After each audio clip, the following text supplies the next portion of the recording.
On today's episode, we take a look at Solo, a Star Wars story.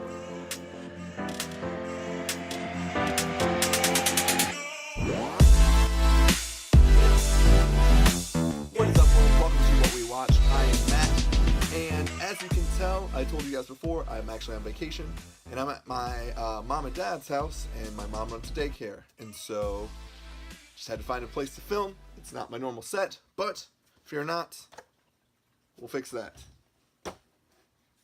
Solo, a Star Wars story, came out this weekend, and I went and saw it on Thursday. And this, first off, is a spoiler-free review. So if you have not seen the movie yet, don't worry. There will be no big plot points given away in this review. Just giving you my general thoughts and opinion on the overall film. So going into this film, I wasn't really expecting much. I didn't think... it was weird because part of it was probably the travel. We traveled from Iowa to Michigan. And we literally pulled into town and then went and saw the movie with a friend. And it was, I remember sitting in the theater and like the Lucasfilm and A Long Time Ago in a Galaxy Far, Far Away came on the screen. And I remember sitting there thinking that this is a Star Wars film and I'm kind of just going into it like I would any other movie. And that feels like the first time that's ever happened.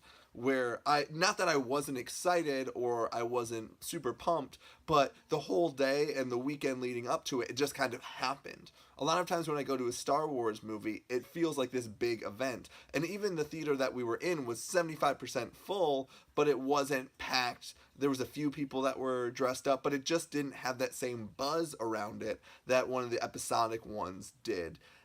So it was just kind of a weird feel going into it. And just the press around this movie and just reshoots and changing writers and just all of these different things that happen with this film. Maybe not, I guess, not unexcited for this movie, but just my expectations were very low. I expected this to be kind of a movie that came and went and was just kind of part of Star Wars stories, but nothing that was like really ground shaking or anything like that. But going into this movie, that was how I felt. And coming out of this movie, I was pleasantly surprised. Maybe it was my lower expectations, or maybe it was the fact that I wasn't really expecting it to blow me out of the water. But Solo, a Star Wars story, was a really fun ride. It took a really great look at Han Solo and his past, which was something that I didn't think I really wanted to know much about.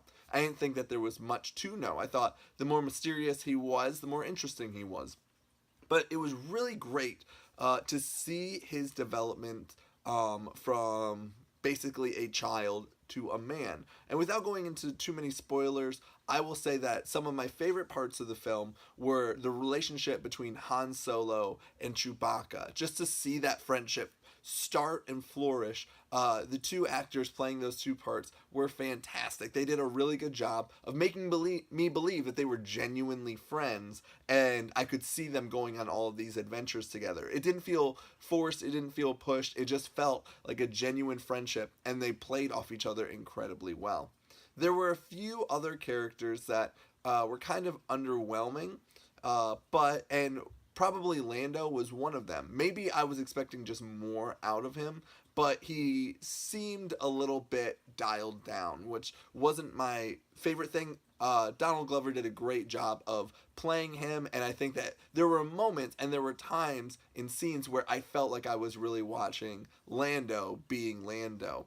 And I think it's always tricky because since Lando is, for all intensive purposes, a side character, one that maybe we're not as invested as we would with Luke or Leia or Han. It was kind of hard because you're trying to take a character that doesn't have a lot of groundwork in the first place and just kind of overemphasize him to extend him into this movie. But that one felt a little bit lacking, though it was very good. Once again, it's really hard to understand if maybe I'm going to like this movie as much when I see it for the second or third time, or if a lot of it had to do with my lower expectations of what I was expecting out of this movie. It was really cool because they kind of opened the doors for a lot of different possibilities without really messing up anything that I felt about Han Solo in the first place. That was my biggest fear, is that this movie was going to take a Han Solo character that I thought was really good already and kind of diminish him and over clutter him a bit. but they did a great job of actually structuring him out and making him into a character that just made me appreciate the Han Solo that we know from the episodic movies even more. I think there was a lot of extra fluff that maybe we could or could not do without. The story structure and the story arc was pretty elementary and, not throwing too much at you, but it did keep me entertained. I did have a lot of fun while seeing this movie. I laughed out loud quite a few times. There was some really good humorous parts, and for what I was expecting, this is probably the most fun I've had at a Star Wars movie since Episode 7. I would probably put this movie above The Last Jedi and Rogue One as far as Star Wars stories. So for something that I thought was going to come and go and really not put much of an impact on what I thought, this was a very enjoyable film. I would highly recommend, especially if you're a Star Wars fan, to go and see it. And it's a fun ride, and if you go in, especially like I said, with those lower expectations, maybe don't go in expecting A New Hope or expecting Return of the Jedi or anything like that. But if you go in and you just want to see some Star Wars characters, there were some hits and some misses, but overall, as a film, I really enjoyed it. And we'll talk about more in detail during the spoiler review, but those are just a few things. As one, Han Solo was played very well and made me appreciate the character so much more. And then two, just go in with those lower expectations and you will have a good time. I would definitely recommend that you go see Solo, A Star Wars Story. Well, that's all I got for you guys today.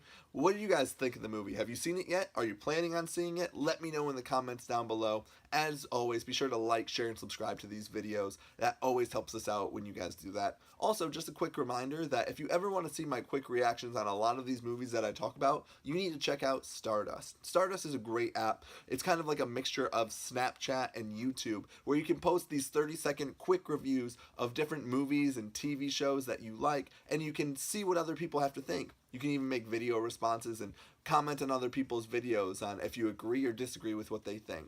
You can follow me in the description down below. My username is Waz, and I would love for you to just follow me and talk to me about what you think about both Solo, A Star Wars Story, and any other film that you might want to talk about. It's a great community, and it's just kind of getting going, and you don't want to miss out on being one of the first early adapters to this great new platform. Well, that's all I have for today. Thank you so much for joining me in this beautiful daycare. I'm going to take Solo, and we're actually going to go to my in-laws now, and so when we have our spoiler-filled review on Monday, you might catch me in there. We'll see if we can find a new fun place to film. But I am Matt. Thank you so much for watching, and we will see you on Monday.